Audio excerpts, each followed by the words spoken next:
Welcome to Electrolysis Unplugged, an after-hours chat beyond the probe with Joanie and Stephanie. We're here to dive deep into the world of electrolysis, education, and all things hair removal. Whether you're a seasoned professional or just curious about the art of permanent hair removal, we've got the insights, tips, and fun stories to keep you plugged in.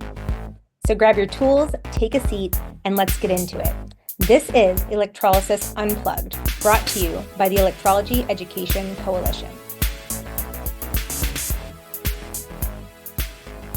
Welcome to Electrolysis Unplugged. It's a journey beyond the probe. I am Stephanie Shields. And I'm Joanie, Gonella. And we are two electrology instructors that sought out a need for continued education through community and advocacy. But today we're going to be talking to you guys about what Electrolysis Unplugged is and what you can expect from this podcast and our goals going forward. So welcome to our very first episode. Cue dramatic music. So I thought it would be a good idea, Joanie, today to start off with just a short introduction of, I know that we know each other. Sure. But somebody's let's do it. Right? How much time do we have? Well, all the time in the world. It depends on how much they want to listen to us, right? That's right. Goodness. So I figured I started putting together some of the questions and stuff like that, but let's talk about our stories. I'll start off just so we can kind of kick it off. When it came to being inspired in this industry and what brought us here, where our mentoring came from, and just how electrology kind of became our everyday conversation. For myself, I was raised in the world of electrolysis and laser hair removal.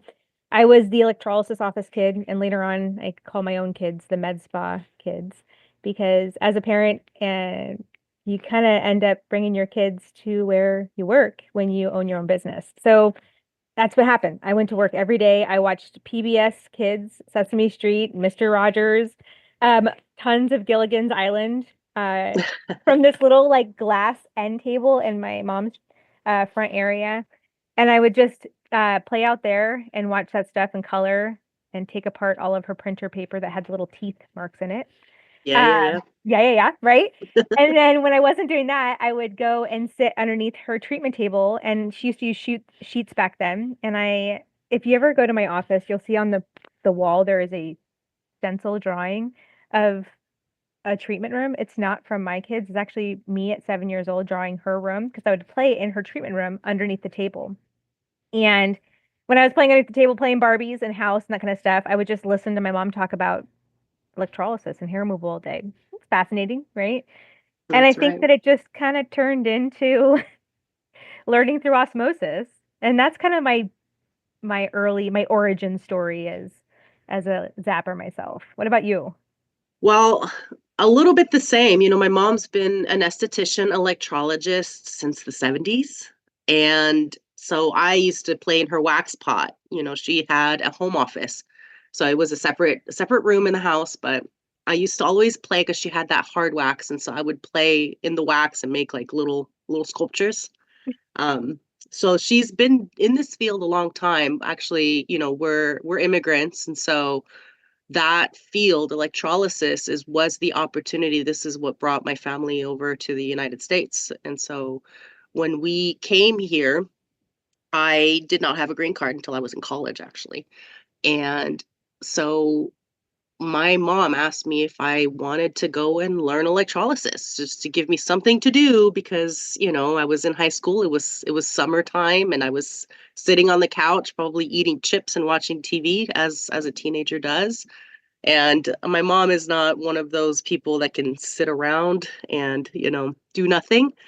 And she doesn't like other people sitting around and doing nothing. And so she did offer this up. It was, it wasn't easy, right? As we know, there's not a lot of electrolysis schools. And so I actually ended up moving.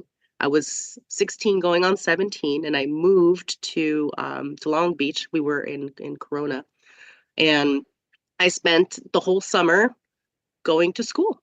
And I didn't finish that summer. I did end up starting my senior year in high school, and then I ended up, finishing a little bit after that. But it just kind of gave me an opportunity to, have some sort of side gig. And while I was in college, I had the type of part-time job that really kind of, made a lot of money in a Mm. little bit of time. And so I actually wasn't going to do this forever, but 20 years later, here we are full circle. And I guess we'll probably get into that too. But that's kind of Oh, what got yeah. me into it. It was just an opportunity because of growing up in the field, kind of like you were just around it. And so it made sense. I'm good at it, so that's great, and I Bonus. did enjoy it. So it was nice, but it was, I felt like this was the kind of job, even if you didn't want to do it forever, that made good money and gave you so many more opportunities than, working at McDonald's or whatever else. So that's kind of how I got started. Yeah, that was actually like it's interesting that you say all that because like I when I finished high school a year early, ended up graduating early. Like weird fact about Stephanie, I just wanted to grow up too quickly, and become an adult. Worst decision ever. Adulting is hard. But I was kicking off my college, and my mom's like, "Do you want to just make a little extra side cash? Because you can work a lot less, go to school, and make that uh, income happen. You already know about it." Because she was already, when I was 16, just like you, like my mom was like, "You are a busybody. You need to go do something." And so between high school and dance classes, I would then go speak at gender affirming care conferences on behalf of my mom's clinic. I look back at those moments and I'm like, somebody was willing to hire my mom because a 16-year-old came and spoke at a gender conference, like a 17-year-old. Like that's a big trust moment, right? But Yeah, I was in school for education. So for me, those public speaking spaces was where I lean in and I feel comfortable, where my mom was like, absolutely not. I will not be doing public speaking. And so it was like a good balance, but it turned, that um when you think of the cash flow aspect and the fact that I was really comfortable in those spaces, and I mean, I call my patients because I work kind of like more medical like you do. But like that client patient aspect, like where you get to like really see that happiness. Um, and there are people that made me feel good. There were people that like made me feel like me valuing them they valued me back. And I think that that's really important in our industry. Uh, Especially in a world where sometimes it just you need like somebody to be like, cheering you on and like rah rah, yeah, like for sure. happy for you. So that was kind of like my big moment when it came to shift towards education. And it just was a benefit that I was already an educator um by trade, right? Right. Um what do you think like solidified your decision to stay in the field? For me, it was my kids. Like the minute I found out that I was gonna have my firstborn, all of a sudden I stopped looking elsewhere for a career because I needed stability. And this I already had stability in, but that's a unique case for myself. What about for you? What do you think like was that moment where we stopped looking elsewhere and started looking inward? It wasn't an easy decision. So, as you know, I was in college and I was in college forever. I actually started teaching electrolysis when I was at UCI part time, and I had been doing electrolysis for probably about 5 years by this point. But my point was actually to go to medical school. That was my path. And so I ended up moving to Florida for 2 years. I was doing a post-bac program and I was applying to medical school, and I just had like a little doubt. Part of it is, it's expensive, and a lot of it just was just because my idea of what I wanted to do as a doctor was to come back and probably do something like in dermatology, but open up a med spa so that I can maybe like integrate laser. I'm in California, right? So it's different from where Mm. you were, where, we can't touch a laser unless we've got a nursing degree or something. But I wanted to come back and do this. And I just was weighing, the years of, I was already older because again, I was in college forever and I took everything kind of, part time. But I was thinking of the years of being in medical school, the years of being in a residency, and then after that coming back and doing kind of what I could do by without the MD, just by letting go of that other arm of things. And so I've also always been a little bit restless. Like I need a lot of different outlets. Things have to be different for me. Like my week cannot be 9 to 5, day in, day out. I can't even do clients 5 days a week. I have to have different facets of this field. And I feel like I definitely was doing a lot of that. And I had that satisfaction with the electrolysis alone, and I just had to be okay with letting go of that path that I was on for so long. It took a while, but I was lucky enough to start early doing the treatments, and so I had the client aspect of it, which, as you know, is life-changing for people and very fulfilling. Yeah. Then, the teaching aspect was different. The lecturing aspect was different. I was also working with Dectro International as a technician. And so they used to send me all over the world, really. And so, like what other job do you have where you can kind of have all of these different facets of a career where you're traveling, you're teaching, you're speaking, you're also, working with clients. And so it was kind of ticking all the boxes. And Yeah. that's what kind of, once I was able to let go of the idea that, like, you know what, maybe in another life I'll be a doctor, but in this one I just have to let it go. I'm sure I would have loved it. I think I would have found purpose in that too, but I just kind of came back and, I remember the decision to come back. I actually called my mom, and she had talked about wanting to open a school for a long time, but it's not really something that she wanted to do. And so by herself, I guess. And so when I told her, I said, Mom, I'm not going to medical school. I said, I'm moving back. I was in Florida. I'm moving back to California. So if you want to do your school, let's do it. And so that kind of kicked Oh, off the project for California Electrology Academy. So yeah, wow. that's kind of how it came back full circle, I guess. That's really cool because it's like when you think about, I mean, it in 2014 when I kind of like had my moment of like, I I can be a teacher. I can be an electrologist. I can do the things that I can do both. I can make them something on my own. I remember sitting like in 2011, I was sitting at my first electrology conference that I had gone to.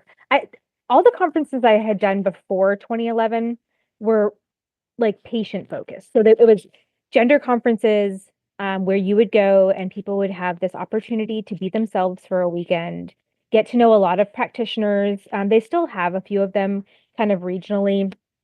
They are less common than they were in the early 2000s because now we have internet, to Yeah. this level. But I was sitting at like the gender conference and I had run into two of our colleagues that one of them who people will get to like meet kind of like at our education events, like Kelly Morrissey. She and Barbara Greathouse were doing a booth at a gender conference in Georgia.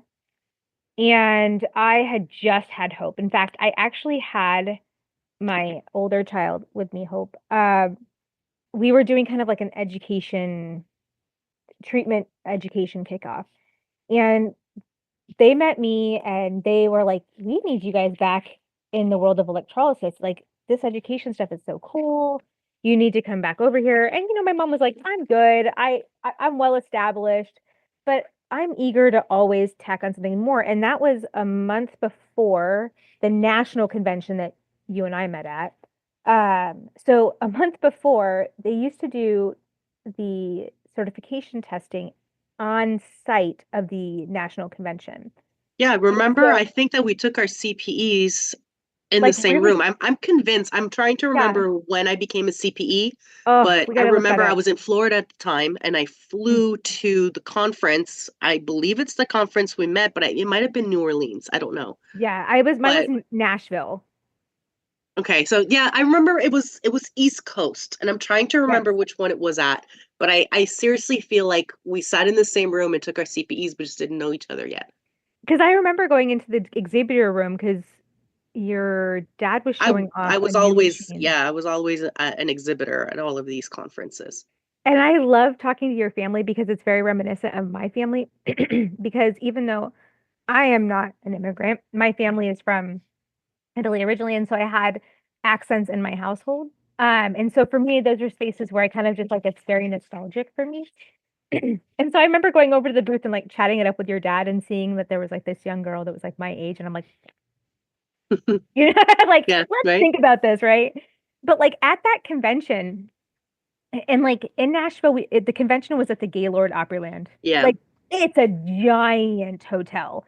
yeah. And I kept getting lost in there. I was an absolute nervous wreck because I'm not a good tester. I am great at learning things, but like in a testing environment, especially if I'm questioning myself. And you have to remember, this is like a month after I've met these two women. I had to get that the study guide sent to me, Yeah. snail mailed. So Yeah. I had 2 weeks to study before I could take this exam. And I was like, they're gonna know I'm a fraud. Like it was like this whole thing. And so I'm getting lost in this hotel. I don't know anybody there except for my colleague. I have only studied now for like 2 official weeks ahead of time. And I get stuck, not stuck. This is going to come out wrong because if these girls hear me, understand that later on I was not stuck at your table, but I was stuck for myself. Okay. So I got, you know how like at the conventions you have all these different lunch tables. And if Yes. you're a good electrologist, you got to switch that lunch table every day because you got to Yes. learn something new every meal you go to a convention at needs to be with a new group of people so you can chat and get to know the diversity within our own community. And so I sat down and I happened to sit down at a table of a school. And here I am, 25 years old, just took my CPE, like never been around this many electrologists, nervous as all get out, and they're grilling me on my knowledge. But then I'm realizing that I'm able to like answer bam, bam, bam, bam, bam. And I'm like, what am I nervous about? Right. Yeah. I I feel like I could do this in my sleep, except for I would not ever do an insertion in my sleep. Everybody just so everybody knows. But I feel like I could know the knowledge, like it's in there, right? And so I think that that was my moment where I was like, holy cow, like there are women my age here. I mean, granted, not many of them at that time. You and I Yeah. were like the babies, and we had a couple other girlies that were like our age too.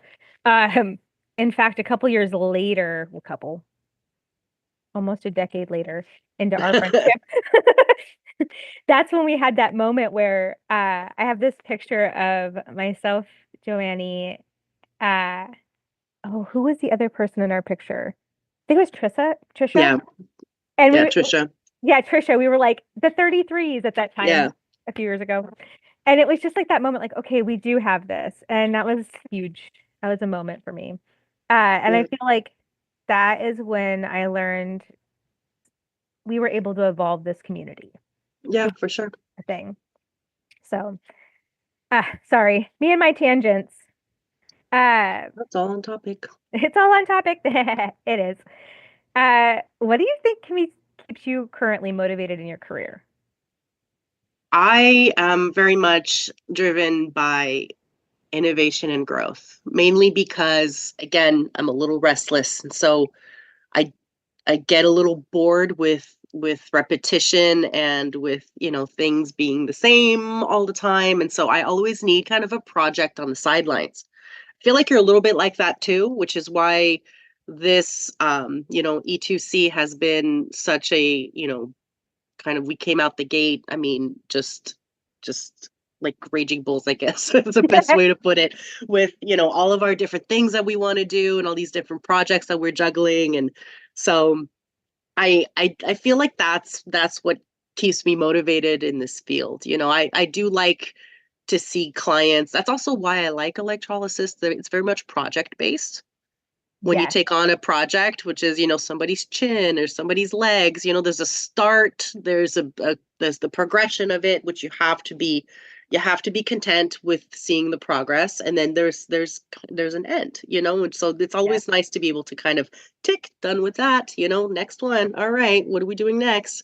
So that's kind of what I like. I like to see the field evolve, and I like to see the growth, and I like to have like, let's do this project, let's do that project. And so, I mean, E2C was kind of the embodiment of what I feel it drives me, So yes, yeah. What about you? absolutely. results and details, innovation for sure, but like it's when you're talking about those results, like I mean, and being someone that has struggled with hirsutism and hypertrichosis, like being able to see my own results was one thing. I knew that my mom did good work because I had that good work done to me, right? But then being able to duplicate that as a technician myself and then teach other people to do that and duplicate those results are so satisfying. It's like when you watch the pimple popper videos. Mhm. No matter what, you're going to get a result at the end. There's going to be a no pimple there, right? It's just going to be relieved of said horrible thing. But the same thing applies to unwanted hair. And seeing people change their lives, I've seen people lack the confidence to work because of their unwanted hair, get to a point where they have no hair and rejoin the workforce. Or I have seen, new mamas or like just like young women that never felt beautiful because they had this unwanted hair they'd been hiding for a long time or had gotten hair because of having kids recently and that kind of stuff and then all of a sudden regain that confidence. Yeah. That's huge. It's like you can't even bottle it up, it's just it has to be done that way. And so I think that was big for me. Details, I don't like leaving things as like a question mark, and the details required to do our job well is huge. I definitely that's something that like when you and I talk about like the projects that we want to do for E2C down the way, and it's like I think that that is something that we are working towards creating standardization so Oh, that yeah. those details look good all the time across the board. I think is huge. So that Yes. was huge for me.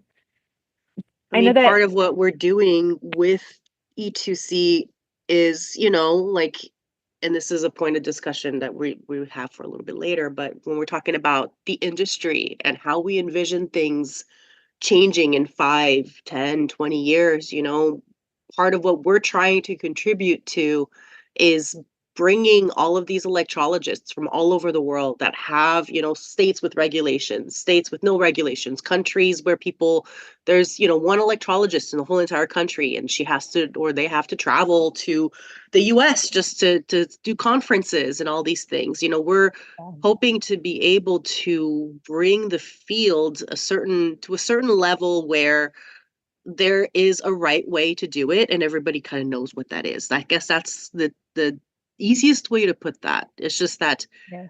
I want people, consumers out there, to understand what bad electrolysis is and what good electrolysis is and to have some sort of standardization, because I feel like right now we don't really have that. And so there's a lot of poor work out there, and unfortunately the field as a whole is taking the hit for that.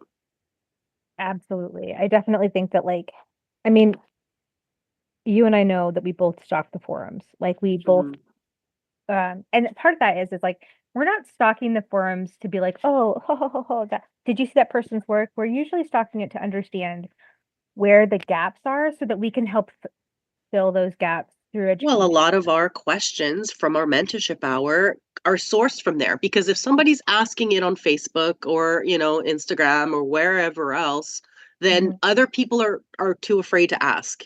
Yeah. So That's what I love one about of the the things we anonymous. love to do, yeah, that's one of the things we love to do. We pull these questions. We're like, let's talk about it. Yeah. There's nothing that's off the table, really. No.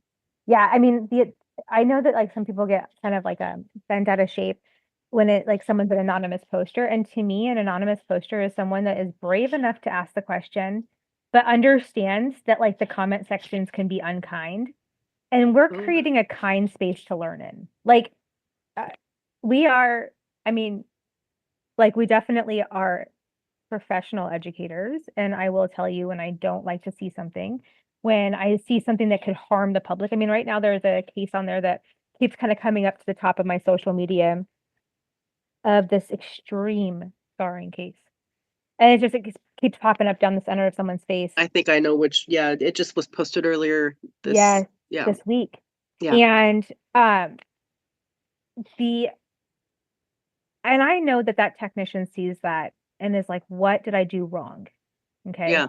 Because nobody looks at that and goes, that's normal. Like, Well, it's hopefully not. Yeah. hopefully not. Very few people go, that's a great idea.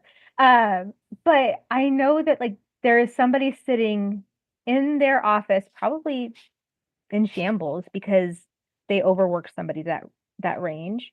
And that's heartbreaking to me. And so I would love to be able to see, like when I think about those like milestones, like obviously like that's what I want to see for our communities. I want to see them have a safe space to ask those questions, get answers from educators. I mean, we're two school owners with two clinics of our own. Like uh, neither one of us really believe in competition because it's not a competitive field. It is a field that lacks competition. Yeah. And you definitely have enough follicles for everybody. But like I also know that like we do this exact same thing and yet we both serve a purpose in that space. And I feel like that's the case across the board. Yeah, for sure. I know this is like the last like little like behind the scenes kind of thing, but like what do you feel would be like the milestone that kept you um locked in the last couple years? Like what are the things that you've been like that's next level good feeling? It was always kind of, I mean, it was always achieving one of my projects, you know? So it was, I kind of keep trying to grow the businesses. I do like the entrepreneurial part of this. You know, I always kind of felt like I needed to work for myself. Um, so I enjoy growing the businesses. I enjoy taking them to the next level. But doing it in a way that keeps the integrity of what I'm doing also, which is probably the hardest part, I think. Some people try to grow very fast and they lose kind of the, you know, what the business is all about. And so I feel like that's kind of what it is, you know, like with the salon, it's growing, you know, it was hiring my first employee and then having more. And then it was, you know, taking it, what's the next step, you know, and then just kind of putting everything in place to achieve that next thing. And so with the school, it was also that, you know, we expanded and then, you know, we recently bought housing for students. And so that was like the newest project that we kind of undertook. And so that's the type of milestones that I like is like kind of setting a goal that contributes towards growth and innovation, because that's the Mhm. things that I definitely like a lot. But I'm also very, I like to keep things done right. It's very important for me for things to be done correctly. I don't compromise the, what's the word I'm looking for, Stephanie? It's at the tip of my tongue, but Like you don't compromise integrity.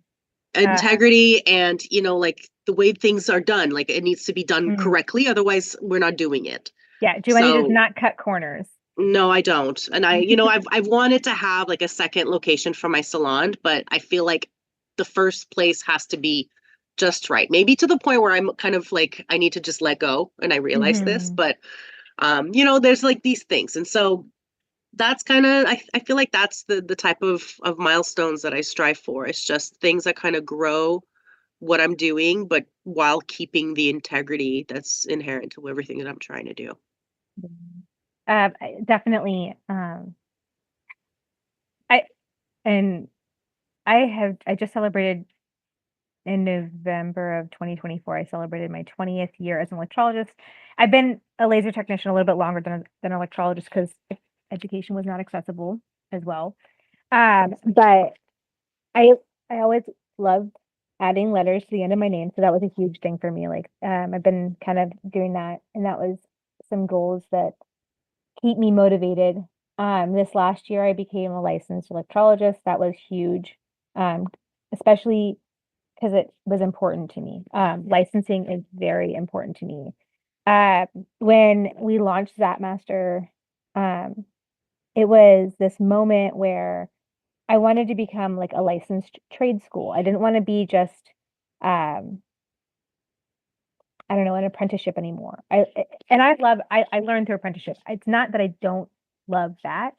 It's like I wanted to be like without question, um, professional. I think that's probably the best way to say it. I wanted to have my students walk away from a licensed program So we accomplished those things in this last year. We just got the school license, got myself licensed. I'm now working towards creating pathways for grants and scholarships for students, and grants and scholarships towards housing when they're here. Hopefully in the next 5 years, I can do what you just did and be able to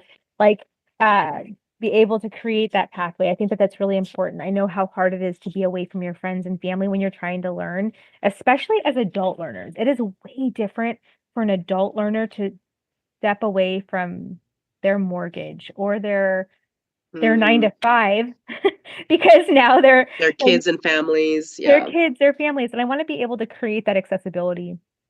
So I think that those were like some milestones that kept me pretty driven in that space.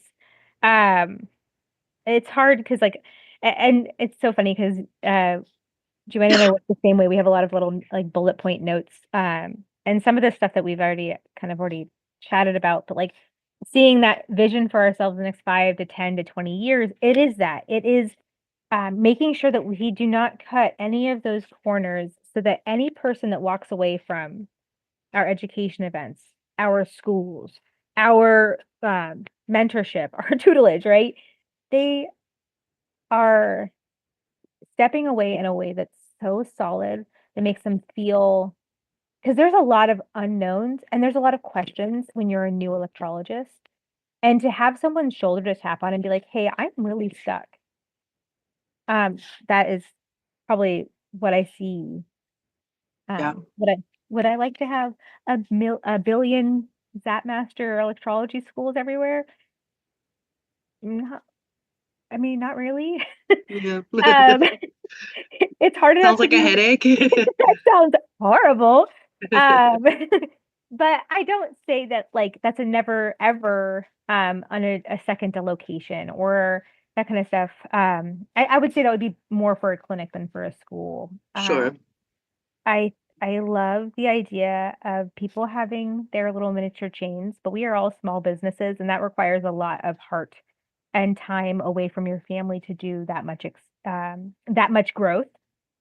So if you don't have that time, that's hard to see. I would say that if my growth in my practice at this point would be a location that is not rented, it's a location that I can, like a facility all in itself, that I can kind of branch out into those spaces. But I would say that's a 5 to 10 year goal. 20 years down the road, I want to be able to have others doing the heavy lifting and me doing the everyday management, which is also heavy lifting, but it's like so that my body doesn't have as much of that, because that's like, once you're 40 years in, that's a lot in your body in electrology. Today, we want to shine some light on some of our amazing partners who are helping shape the future of electrology education, services, distribution, and so much more. We're thrilled to have such amazing partners and supporters. Whether you're just starting out or a seasoned professional, these vendors and schools have what you need to succeed. Zapmaster Electrology is located in the Pacific Northwest in Centralia, Washington. Stephanie Shields and her Zaplings lead the charge with award-winning education. Whether you're just starting out or looking to deepen your expertise, Zapmaster offers hands-on training, online theory courses, and so much more. And don't forget their distribution center. Led by Michael Shields, this is your one-stop shop for high-quality tools, products in electrology, aesthetics, laser hair removal, and so much more. Ready to enhance your practice? Visit thezapmaster.com. That is thezapmaster.com, and discover the resources awaiting for you. Hey there, electrologists. My name is Hazel Bloom. I'm a life coach for the LGBTQIA+ community and its allies. As a trans woman, I have done the hard work and introspection to figure out who I am, what I want from life, and how to live authentically as myself. These are universal skills that I can teach you and help you gain the confidence to thrive. Also, I know that the conversations with clients on the table can get a bit intense and beyond the scope of electrology, so I'd invite you to refer them to me so they can get the support they need through a tough time instead of taking that burden on yourself. I'm also available as a resource for you if you just need some assistance figuring out how to help a client or to ask any questions. Whatever you need, I can help. My website is kiwifruitcoaching.com, or you can email me directly, hazel@kiwifruitcoaching.com. Heading to the Golden State, California Electrology Academy offers an immersive learning experience that prepares students for national certification as well as many states with reciprocity to California's licensing exams. Led by Joanie and Gonella, they bring decades of quality services and education. CEA offers flexible schedules, open enrollment, and a supportive learning environment, making them a perfect place to start your electrology journey. Be sure to check them out for cutting-edge education right in sunny Southern California. And visit electrologyacademy.com. That's electrologyacademy.com. Thanks for tuning in to Electrolysis Unplugged. Be sure to check out our amazing sponsors for the best in electrology tools, training, technology, and so much more. Now, back to the show. So, Electrology Education Coalition. Let's talk about what it means to us. First off, we co-founded this. We are in different states. Yep. Same age, different state. I remember our first meeting. It was during lockdown. Our first little Zoom sesh, and I had just gotten done. Well, your event was in January of 2020. It was right before the lockdown, yes. And my event was going to be in April 2020, and it was right after the lockdown happened. Yeah. And so you take two electrologists and educators that normally travel for continuing education events, that normally teach in-person events and in-person classrooms, that were unable to go serve our clients because the world had locked down. And we understand exactly why, and this isn't a conversation about that, but we were bored. You just took two women out of our busybody lives and said, okay, sit in your living room and think about life. And so we hopped on a Zoom. And started planning. I mean, there was a lack of online education. And when I say online education, I want to make it clear that electrolysis is not a skill learned 100% online. It is always a requirement that you have to go and do a hands-on course. But when we're talking about professional electrologists in those different countries where they don't have access to it, there was a lack in our field of accessibility to continuing education. And I think that was one of the topics. I mean, of course, we probably talked about all the different millions of projects that we want to do. Yes. But, we saw a lack in the field, something that we could do, and something that we did. So, that was forward, and there you go. That was a huge, I don't know, that was that moment where I realized that, and I'm not saying that we weren't friends beforehand, because we've been friends for, at that point, at least 5 years. But it was that moment that all of a sudden, it was like, oh, we're not only friends, but we're friends on the same path. We're friends in the same mindset. We have very similar goals. And we just knew that this had to change. I will remember it like as if it was yesterday when I was like, why are we doing this? And you're like, well, if not us, then who? And I was like, gosh, legit. That is a strong statement. And I think that was kind of our moment. And we kind of tabled it on and off. We wouldn't do regular meetings at that point. But in 2022, and I relocated my family to the Pacific Northwest, and that was a huge shift for me, and I had tons of downtime. And so I was annoyingly in Joannie's ear probably all the time being like, what am I doing? Like, it was this whole thing. I think that was that moment that 2022 was a monumental moment. Like, we need to do something about this. And so in 23, we really laid the groundwork. Really put together. I mean, it was more, I guess the conversation made it out of the group chat. You know what I mean? Yes. Yes, it really did. And it was like, it was funny because I actually didn't end up having a CEU event because I had been speaking Joanie's family's advanced electrology seminar at that point for a few years in a row. And I had tabled my CEU event after the COVID lockdowns until my grand opening last year of the school in July. And that was, or in 2023, because whenever you end up listening to this, it's going to be 2025, everybody. So in July of 23, Joanie came up here along with a few of our other friends, and I had a CEU event. And that was the moment that it no longer was like in our core group of conversation. All of a sudden now everybody knew about it. And it was like, Yeah. okay, well, we have to be real about this now because we told everybody. Right. Uh, Well, remember we planned our first mentorship hour. We didn't really know Yes. what it was going to morph into. You know, a lot of this we kind of learned as we went along, and it became what it is today. And I think that we're both quite excited, honestly. You know, like Yeah. if you're listening to this on podcast, I mean, just think. I mean, it's been a year since we did our first episode. You'll be hearing the first episode next week. Mhm. But we didn't know at the time what this was going to become, and so it's kind of exciting, you know.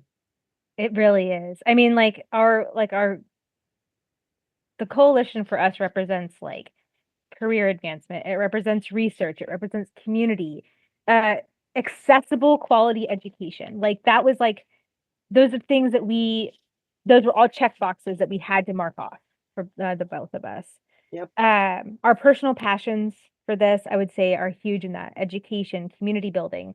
And I think that part of that stems from the fact that we are from families that community is very important. And so that goes over into our career as well. What do we want to see as changes for our industry? Of course, are really important. What do you? I mean, we're Yeah. working on it, you know. We've kind Yeah. of touched on it a little bit. It's difficult. It's going to take a lot more than just the two of us Yeah. to be able to do this, which is the community part of this, is Mhm. to kind of try to gather people that are like-minded, that have the same goals in place, but you know, some sort of regulation. And to me, you know, you can argue government regulation versus, you know, not. It's more about standards. Mhm. Standards about the field, you know, even if, let's say, because it's not just the US, right? There's other countries. And so not everybody's going to have the same regulatory oversight. Mhm. Regulation helps set standards, which is why it's there. But if we have the standards and people are respecting them, then we don't really need regulation. So Right. I think that even above talking about regulations, talking about setting standards for the field, standards in everything, in education, in treatment care, in patient care, client care, however you want to do it. Everything that we do is about, you know, raising the bar in Yeah. what you're offering as an electrologist.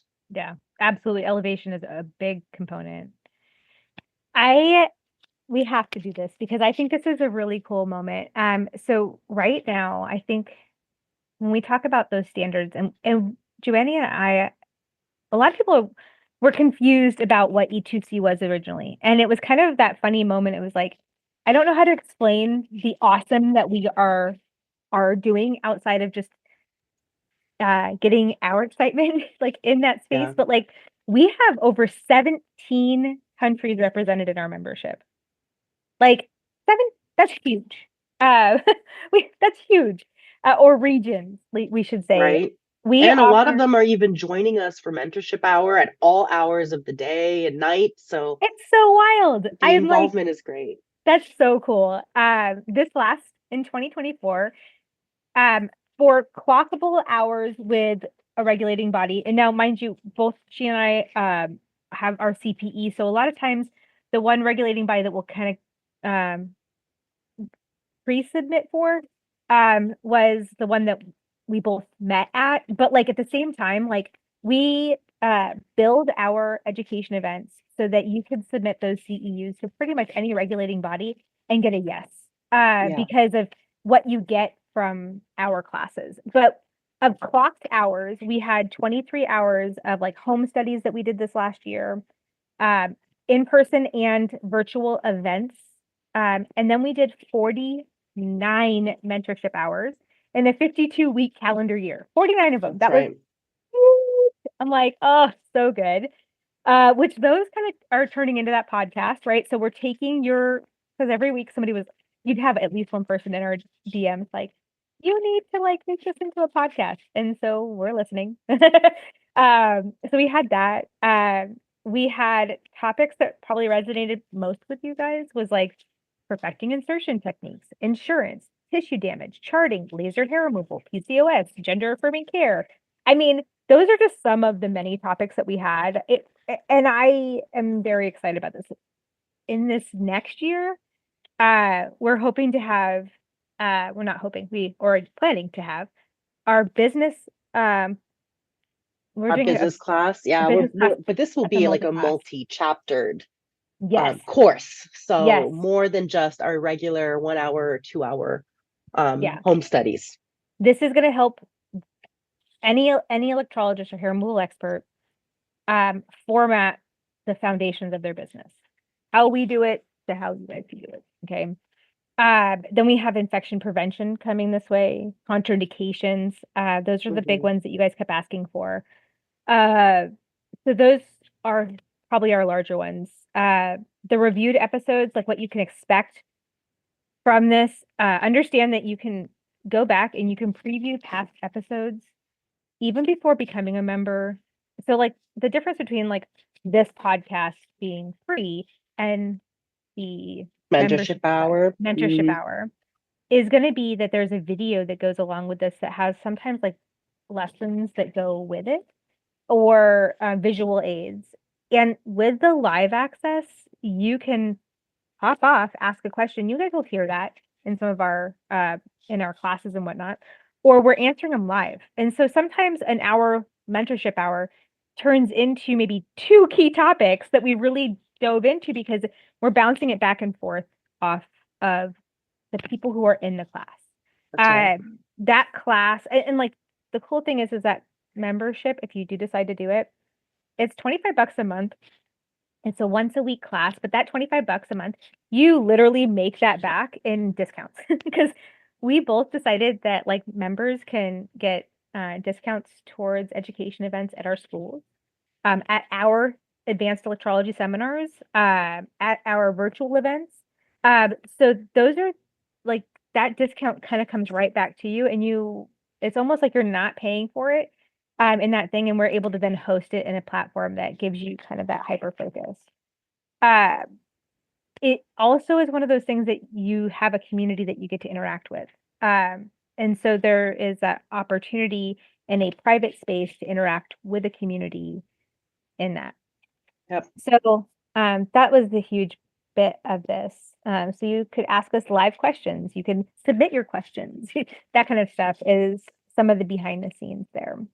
Another important pillar for E2C was going into research. And this is something that, I think in 2020, one of the things I remember I had my little Google sheet with my project kind of up, and I was talking to you about what I wanted to do. And so we have been starting to really put that together to see how we can start doing research in the field of electrology. Again, it's just another thing that's going to try to elevate this field. So, we've put out a call to action to electrologists to join. This is open to really any electrologist out there who wants to collaborate with us. And so on the website, if you go under research, you can actually read a little bit more about that and then join if you want to.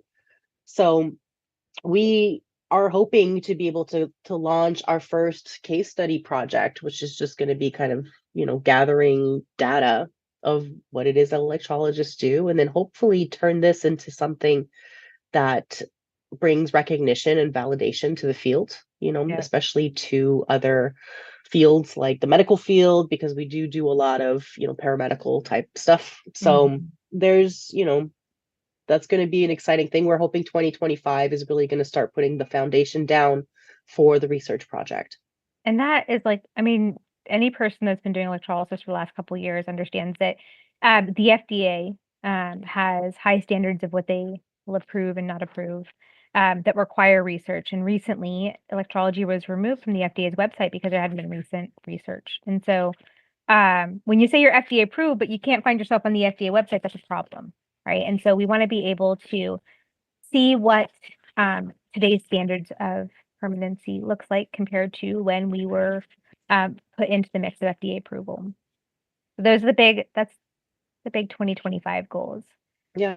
And we have, of course, we've talked about some of our courses that we're hoping to launch. We will do a live event too. So still working on that, but our grand plan is to be at the International Congress of Aesthetics and Spa that's in Las Vegas, and that's in June in 2025. So we're hoping to see if actually changing the way that we do these in-person events is going to be a good thing or a bad thing, I guess. It's going to be our first year trying something a little different, right? So not as many hours of continuing education as we normally do, but there's a lot more that you get out of it because you're at this show. And if you've ever been to the beauty show in Las Vegas, you know that it is gigantic. Yeah. So there's, it's hair, it's nails, it's aesthetics, and so it's business, it's so many different things. And so I think that there's a lot that attendees can get out of an event like that. And we'll see if it's something that works well or doesn't, but that's kind of on the books for 2025. So yeah, definitely save the date. That's June 21st through 23rd in Las Vegas. We're having our booth there. We'll be with kind of in between some of our sponsors from this 2024 year. What to expect is it's not just our classes. There are so many great informational small and large classes that you can take in that weekend. Obviously we want to see you in our class, but it will be able to kind of bridge the gaps. That's right. So yeah, network with us, learn, grow, enjoy that time. I think that at this point we can kind of wind down. Wind down. You guys have listened to us talk at you long enough. So I really want to thank you for tuning in to Electrolysis Unplugged. Working beyond the probe. I want to definitely say a special thank you to our first year sponsors that helped us launch the year. It goes smoothly, grow our membership, our growing membership. You guys are eager listeners and learners. That's been huge. I can't thank you guys enough for being interested in seeing what E2C has to offer. The sponsors that helped us really launch in this first year alongside of our membership was obviously our two schools, Zap Master Electrology and California Electrology Academy. Additionally, our distribution companies, Zap Master and Aesthetic Systems. We are so thankful for Silhouette Tone and Dectro, for Synoptic Products and Instantronics, our clinics, Idea Electrology Academy, Dedicated Electrology Academy. They were a school that helped us with launching. So we have so many people that really believed in the vision that we had set forward, and we want to thank you guys. Yeah, thank you so much. So make sure to like, subscribe, comment, and share in all of our spaces. Ring the bell for notifications and updates. Tune in next Sunday. You're going to hear our first recap episode. I know you're going to be just all excitement. Mentorship Hour is going to be every Sunday. So you'll tune in. Feel free to sign into our community. It's actually free to join. We'll post in there some questions you can share with people. And any questions you might have, feel free to drop them in there. We love to hear from our people, really. So thanks again for being a part of advancing electrology through education and community. Well, that's it. So all right. Everybody have a wonderful week, and we'll see you guys next week on Electrolysis Unplugged. Bye. Thank you. Thank you.